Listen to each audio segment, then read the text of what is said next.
Ölkə iqtisadiyyatının inkişafında pambıqçılığın rolu danılmazdır. Bu məhsul Azərbaycanın aqrar sektorunda xüsusi yer tutur. Vaxtilə respublikamızda pambıq istehsalı 1 milyon tona çatdırılıb. İndi məqsəd bu sahəni yenidən dirçəltməkdir. İlk növbədə pambığın əkin sahələri genişləndirilməlidir. MKT İstehsalat Kommersiya Məhdud Məsuliyyətli Cəmiyyəti respublikamızda pambıqçılığın inkişafı istiqamətində uğurlu addımlar atmaqdadır. Keçən il 20 hektar sahədə pambıq əkmişdim. Hər hektardan ortalama 42 sentiner pambıq götürülür. Ailə büdcəsində yaxşı təsir olur. Sağ olsun prezidentimiz qayğı göstərdi fermerlərə. Pambığın hər kiloqramına 10 qəpik dövlətdən yardım olurdu. Bu da biz əkinçiləri çox yaxşı sevindirir. Ondan həvəsləndirib bir də yenə 18 hektar sahədə pambıq əkmişəm. Yenə dövlətimizin qayğısı var. Şirkətimiz sağ olsun. Bütün təminatları bizim üçün eləyib. Səpin serkaları vaxtında gəldi, becərmə qultuqları vaxtında gəldi. Keçən il Çinə baxanda bir ilki təminat çox yaxşıdır. İndi hər halda özünüz fikir verirsiniz. Pambığı becərmişik, pambığın bar vermə mərhələsidir. Necə göstərir, yaxşıdırmı? İndiki vaxta baxanda, ilin indiki vaxtına baxanda pambıq çox yaxşıdır, çox əladır. Məsələn, hər şaxda 10-12 bar budağı var. Hər bar budağında görürsünüz. 3-4 dənə bar orqanları var. Bu da biz fermerləri sofkadan qoca bilsə tam qane edicidir. Neçə dəfə suvarmışsınız? Birinci suvarmanı suvarmışıq. Birinci inkişaf suyu vermişik. 2 dəfə sofkaya qarşı dərmanlama aparmışıq. İndi yer hər halda qurma mərhələsindədir. Kultivasiya çəkib. Yenə sofkaya qarşı mübarizə aparacağıq.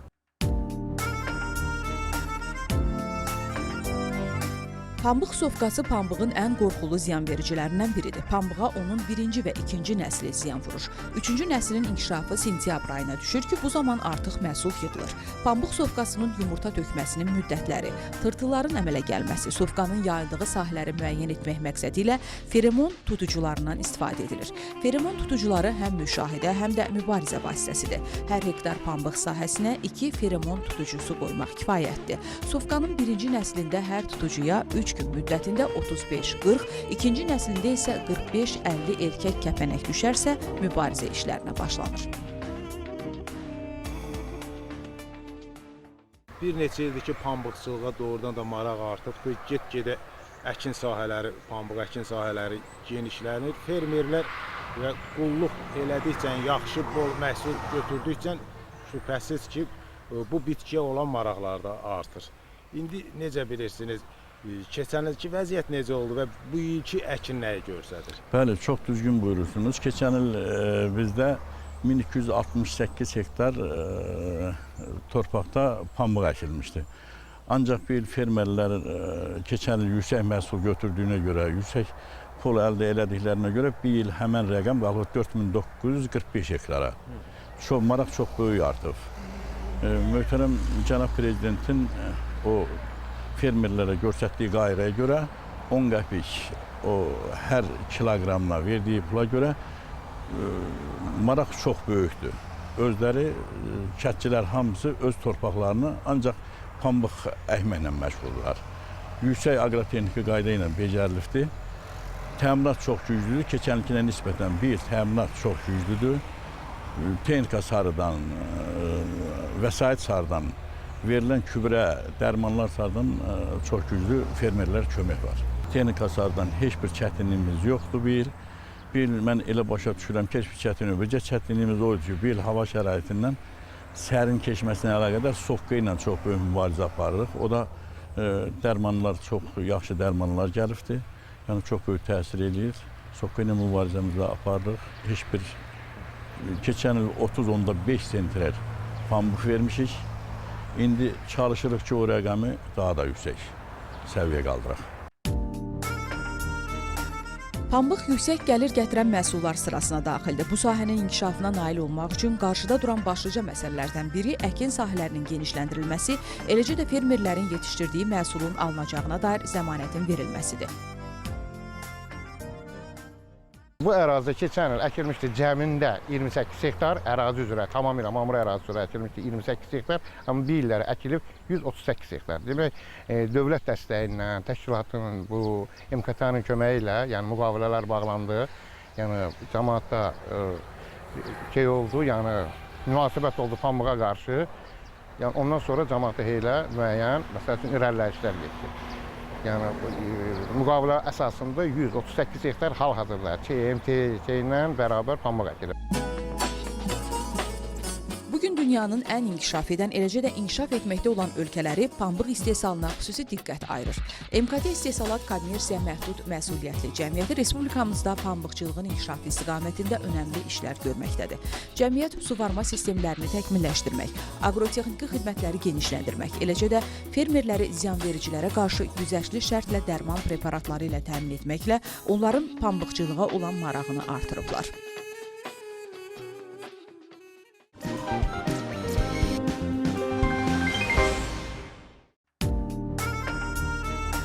Respublikamızda pambıqçılıq ənənəvi istehsal sahəsi kimi inkişaf etdirilir. Aqrar Kredit Bank olmayan kredit təşkilatının maliyyə dəstəyi ilə CTS Agro Məhdud Məsuliyyətli Cəmiyyəti 2016-cı ildə ölkənin 14 rayonunda 17.540 hektar sahədə pambıq əkini üçün fermerlərlə müqavilə bağlayıb.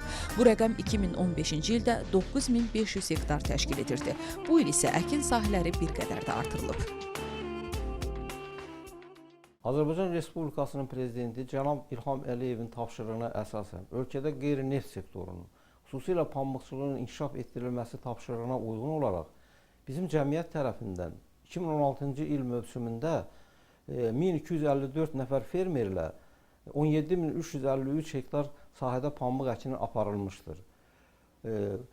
17.353 hektar sahədən havaların əlverişsiz, yağışlı keçməsinə baxmayaraq 34.3 min ton fiziki çəkidə, 29 min ton isə kondensiya çəkidə xam pambıq tədarük edilmişdir.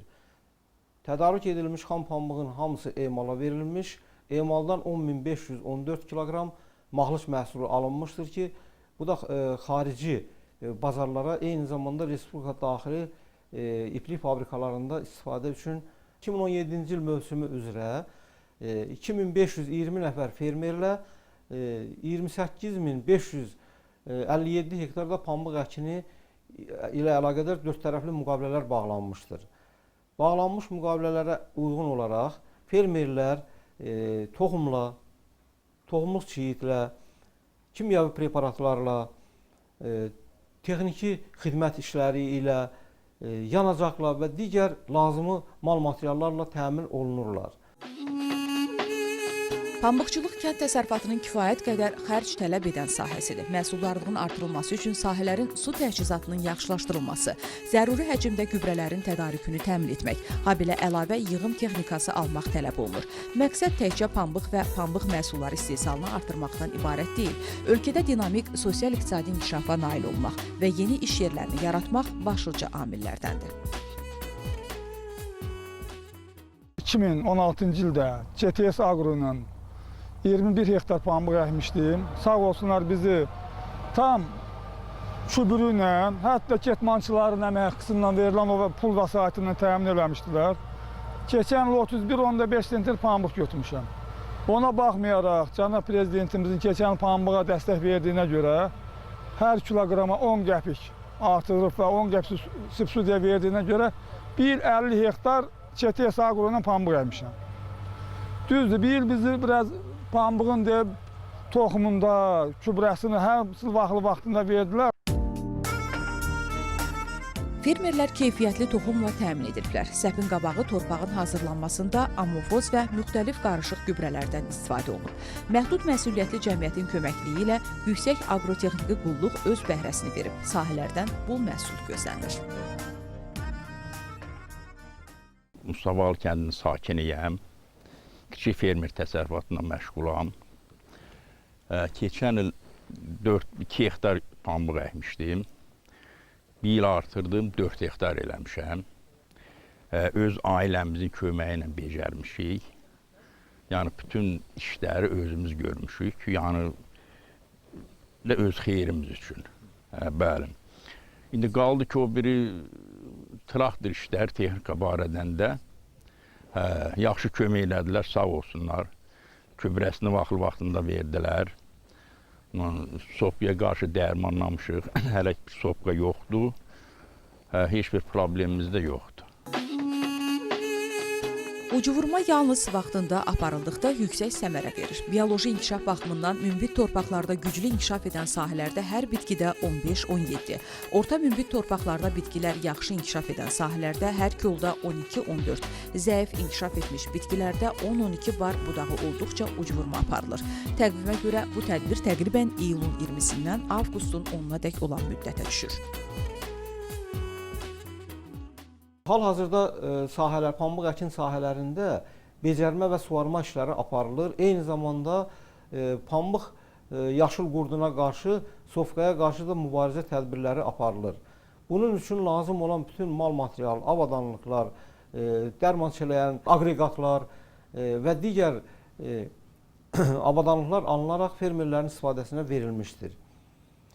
Bildiyiniz kimi 13 və 14-ü tarixlərində ölkə başçısının sərəncamı ilə 2017 və 2022-ci illərdə ölkədə pambıqçılığın inkişafını təmin etmək məqsədi ilə dövlət proqramı və eyni zamanda kooperasiyalar, bundan əlavə isə kooperasiyalar yaranması barədə sərəncamlar imzalanmışdır.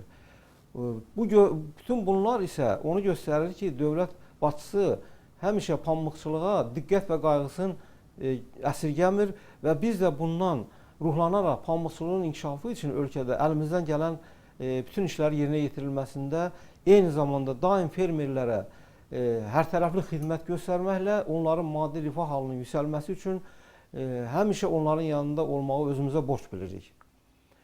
Bu məqsədlə pambığın tədarükü saxlanması və emalında lazım olan texnikaların alınması üçün dövlət xətti ilə, agrolizing, ASC xətti ilə dövlət tərəfindən 40% güzəşt olunmaqla texnikalar sifariş verilmişdir. Xüsusilə onu qeyd etmək lazımdır ki, John Deere markalı Amerika istehsalı olan pambıq kombaynlar daha çox tələbat vardır. Çünki həmin texnikalar pambığın yığılmasında hər tərəfli faydalı iş əmsalı çox olmaqla fermerlərin az vəsait sərf etməklə daha çox mənfəət qazanmasına səbəb olur. Pambıq istehsalı və emalı müəssisələri satın alma qiymətini 2016-cı ildə əvvəlki illə müqayisədə əhəmiyyətli dərəcədə artırdı. Keçən il pambığın birinci növünün 1 tonunu 500 manata, ikinci növünün 1 tonunu 470 manata, üçüncü növünün 1 tonunu 440 manata, dördüncü növünün 1 tonunu isə 400 manata qəbul edildi. Bütün bunlar isə Azərbaycanda pambıqçılığın yenidən dirçəldilməsi üçün zəmin yaratdı.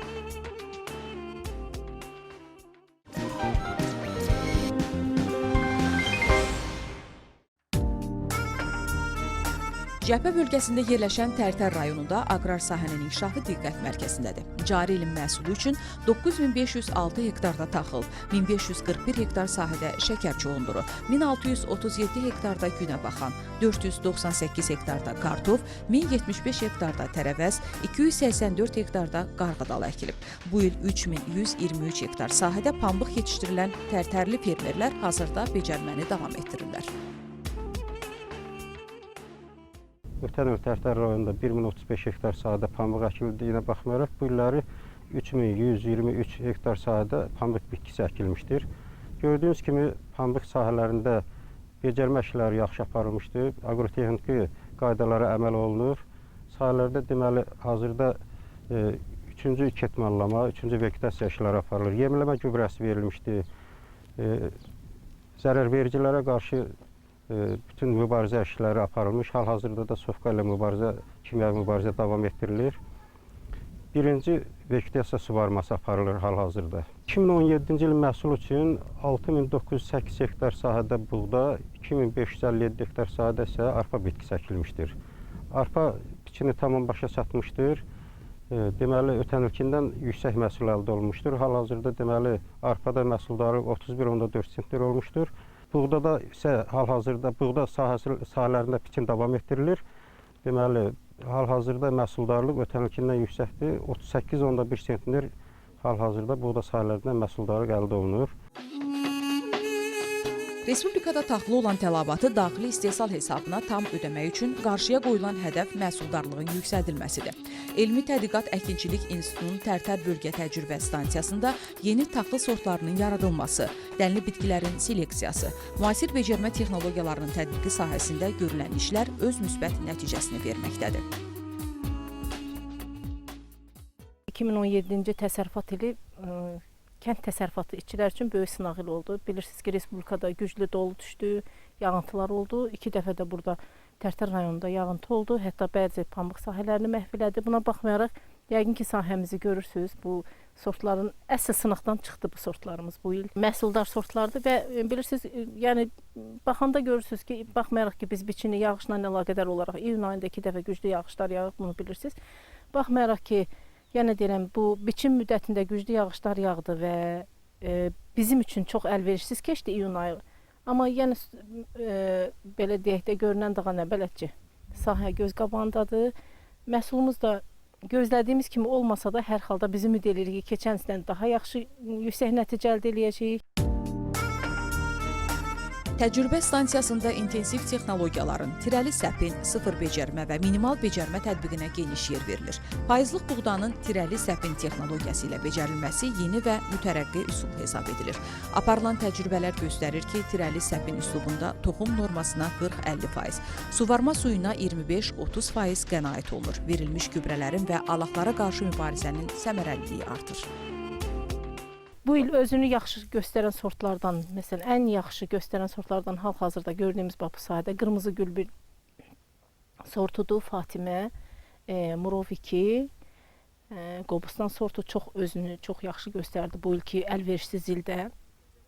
Güclü yağışları yağmağına baxmayaraq heç bir yatma, heç bir xəstəlik müşahidə olunmayıb. Hətta fermerlərdən bir neçə yerlərdə, məsələn, Oğuzdan, Göyçaydan, Göygöldən, Göygöldə dolu yağıb, amma Göygöldən yüksək məhsul almış Zərdabdan fermerlər zəng edib çox böyük təşəkkürlərini bildirirlər.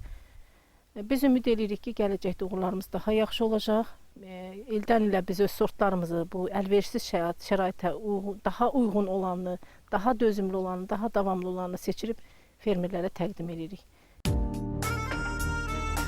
Kənd təsərrüfatının başlıca vəzifəsi ölkə əhalisinin ərzaq məhsullarına olan tələbatını, eləcə də emal sənayesini xam mal ilə təmin etməkdir. Torpaq kənd təsərrüfatının başlıca istehsal vasitəsidir. Yaxşı, bol məhsul yetişdirmək üçün keyfiyyətli və məhsuldar torpaq sahəsi olmalıdır. Belə olduqda əkin sahəsinə çəkilən xərc də bir o qədər çox olunur.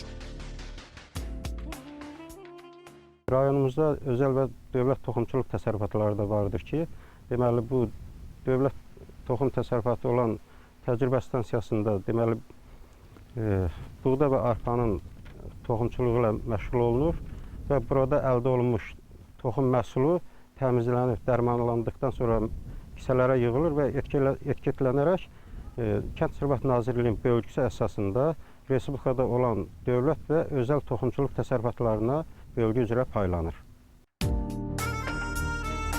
İndi Azərbaycanda aqrar sektora ayrılan diqqət bu sahədə istehsal olunan məhsulların ölkə iqtisadiyyatında ümumi payının artması və əsas gəlirli sahələrdən birinə çevrilməsi ilə nəticələnir. Bu həm də ölkəmizin belə məhsulların əsas ixracatçılarından olması üçün lazımi şərait yaradır.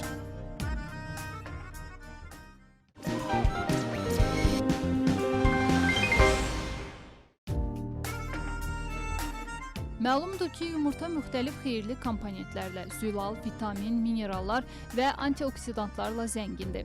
Bir yumurta gündəlik zülal normasının 12-14%-ni təşkil edir və tərkibinə həmçinin amin turşuları da aid edilir. Yumurtanın tərkibində olan bütün qida maddələri, zülallar, yağlar, karbohidratlar, yəni insana lazım olan əsas, yəni ki, deyək ki, bütün bazı oradadır elə bir ki, yumurtanın. Bir yumurtada elə bir ki, 2-3 yumurtanın bir günlük norma, yəni fiziki işləri nəzərə götürməsək, saxlayıcı yem normasından deyək ki, bir insanın 2-3 yumurtanın bir gün ərzində lazım olan qida ehtiyatlarını götürə bilər. Hər bir xalqın müəyyən ənənəvi yemək rasionu var, yemək qidası var. Ümumiyyətlə bizdə səhər yeməyi Azərbaycanlılar, biz Azərbaycanlılar üçün bir o qədər də güclü olmayıb. Yəni başqa dövlətlərdə, Avropa dövlətlərində, yəni bu həm dini baxımdan, həm də ki adət baxımından fərqlidir. Bizdə kalorili yeməklər adətən günorta və axşam yeməkləri olub. Səhər yeməkləri biz yəni istifadə eləmişik süd məhsullarından, yumurtadan səhər yeməkləri. Amma xüsusən ət məhsulları biz gündüz və axşam saatlarında salmışıq. İnsan üçün çox faydalıdır, olduqca əhəmiyyətli bir ərzaqdır yumurta. Vitaminlərə gəldikdə isə A, D, Y, B3, B12, fol turşusu və xolin aiddir. Həmçinin yod, sink, kalsiy, maqni, dəmir və fosfor kimi mineral və mikroelementlər də vardır. Toyuq yumurtasının tərkibində eyni zamanda selen antioksidantı da mövcuddur. Bundan belə bəlli olur ki, yumurta yeməklə biz ürək-damar sistemi xəstəlikləri və qadınlarda döş xərçənginin yaranma təhlükəsini azaldırıq. Toyuq yumurtasında olan maddələr saçların qorunması, dərinin qidalandırılması, kəpək və qırışlarla mübarizə aparılması, diş və sümük toxumasının bərkidilməsi, pi və xolesterinin istifadə olunmasına səbəbdir.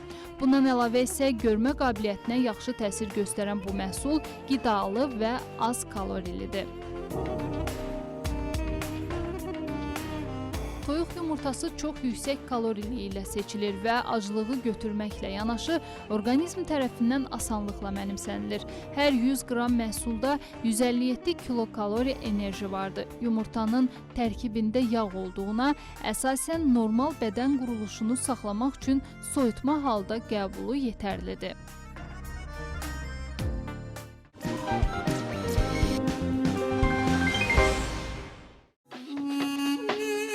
Kənd Təsərrüfatı Nazirliyi yanında Dövlət Baytarlıq Nəzarəti Xidməti ölkə üzrə iri buynuzlu heyvanlarda bruselyoz xəstəliyinə qarşı kütləvi peyvəndləmə tədbirinə başlayıb.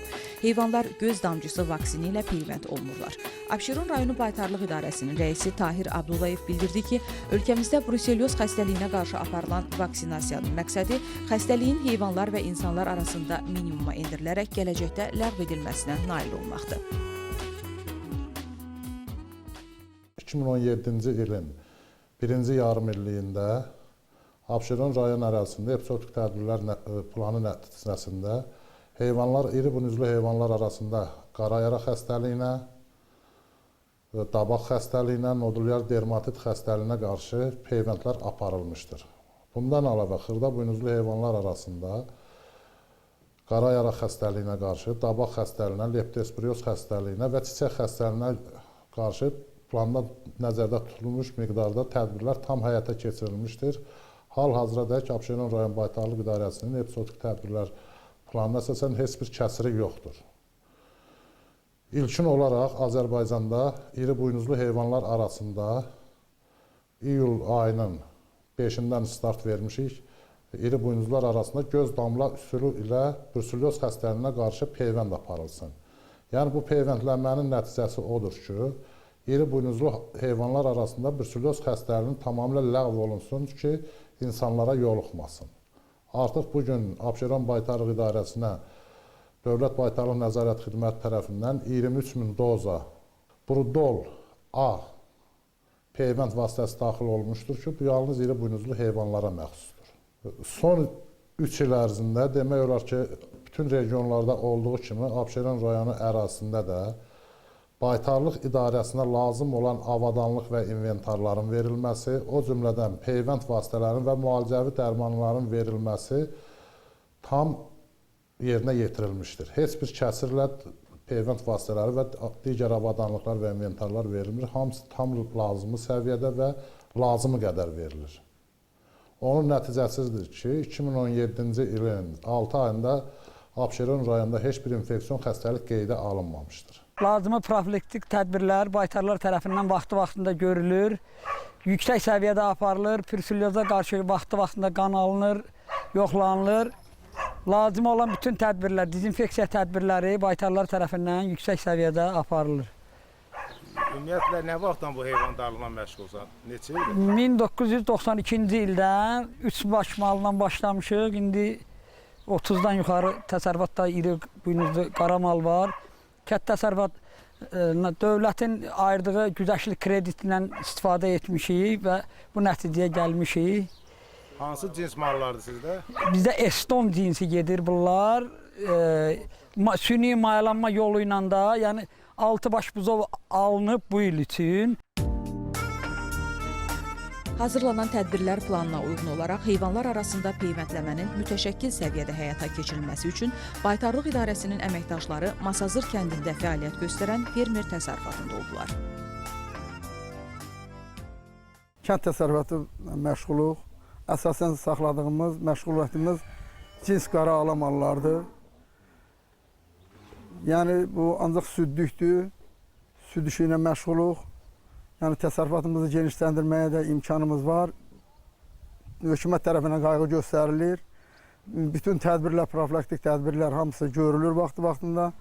Süni maya ilə də məşğuluq. Onunla da demək olar ki, cinsi istəyir ki, dəyişə yaxşı əlavə gəlirli süd verən mallardan artım eləyək. Məlumat üçün bildirim ki, yəni dövlət tərəfindən verilən hər bir peyvənd vasitəsi 2017-ci il yanvar ayının 1-dən Baytarlıq idarələrinə daxil olarkən soyuq zəncir forması deyilən zəncir forması var. Bu nə deməkdir? Bu o deməkdir ki, xüsusi təyinatlı soyuducu maşınlarla həmin peyvənd vasitələri rayon baytarlıq idarələrinə daxil olur.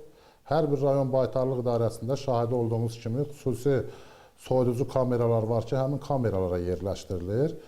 Yerləşdirildikdən sonra isə bölgü əsasında sahə baytar məntəqələrinə veriləndə Nazirlik tərəfindən təmin olunmuş xüsusi termoçamadanlar vasitəsilə həmin termoçamadanlara yerləşdirilir ki, soyuq zəncir forması pozulmasın. Baytar həkim həmin peyvənd vasitələrini və müalicə dərmanlarını fərdi təsərrüfatlara, yəni sahibkarların qapısına qədər soyuq zəncir formasında aparırlar. Ondan əlavə bildirmək istəyirəm ki, 2017-ci il yanvar ayının 1-dən Kənd Təsərrüfatı Nazirliyinin xüsusi səyi nəticəsində hər bir peyvənd vasitəsinin üstündə satıla bilməz sözləri yazılmışdır. Yəni, bu o deməkdir ki, bu peyvənd vasitələri heç bir özəl və ya da dövlət apteklərində satıla bilməz. Əgər belə bir hal müşahidə olunarsa, həmin apteklər barəsində qanunvericilik olaraq ciddi tədbir görüləcək. Vaksinlərin heyvanlara vurulması üçün baytarlıq mütəxəssislərinə lazımi təlimlər keçirilib, vaksinin tətbiq qaydaları onlara ətraflı izah edilib. Rayon baytarlıq idarələri və sahə baytarlıq məntəqələri vaksin, biotəhlükəsizlik vasitələri və dezinfeksiya maddələri ilə tam təmin olunublar. Rayonda aparılmış müalicə profilaktika işləri nəticəsində infeksion xəstəliklər baş verməmişdir.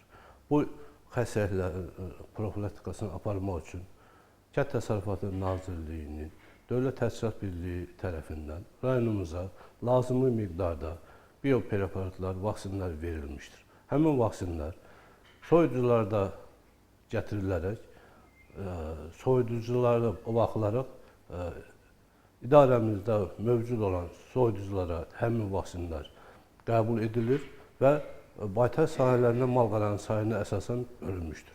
Bütün baytar sahələrimizdə soyuducu ilə təmin olunmuşdur və onlarda, evlərdə, həyətlərdə müalicə profilaktika işləri aparmaq üçün termoçamanlar, xüsusi alətlər, geyimlərlə təmin edilmişdir. Rayonumuzda mövcud mal-qaraya hal-hazıra kimi iri buynuzlu heyvanların dabaq xəstəliyinə, iri buynuzlu heyvanlar və təkdırnaqlı heyvanlarda qarayaraq xəstəliyinə, xırdabuynuzlu heyvanlarda dabaq, çiçək, iri buynuzlu heyvanlarda nodülyar dermatit xəstəliklərine qarşı peyvəndləmə işləri aparılmışdır. Demək olar ki, ilimiz uğurla davam etdirilir. Həmin heyvanlarda aparılan tədbirlərin nəticəsində hal-hazırda xəstəlik və ağırlaşma müşahidə edilməmişdir. Bu yaxınlarda Kənd Təsərrüfatı Nazirliyinin Dövlət Təchizat Birliyi xidməti tərəfindən rayonumuza İştamp 19 vaksini Bursulili Medisin İştampından gətirilmişdir. Həmin vaksin biz yetərincə Sovetlər Birliyi vaxtında biz istifadə eləmişik, biz onunla anlaşımız var. Bu günlərimdə həmin vaksinin işlədilməsi, tətbiq edilməsi çox vacibdir. Ona görə də həmin vaksin baytar sahələrinə qismən bölünmüş, təlimatlandırılmış, bütün baytar sahələrini bu mövzumda müşavirə çağrılar, müşavirə keçirilmiş. Bütün sahə həkimlərinin və onların texniklərinin həmin təlimatları verilmişdir.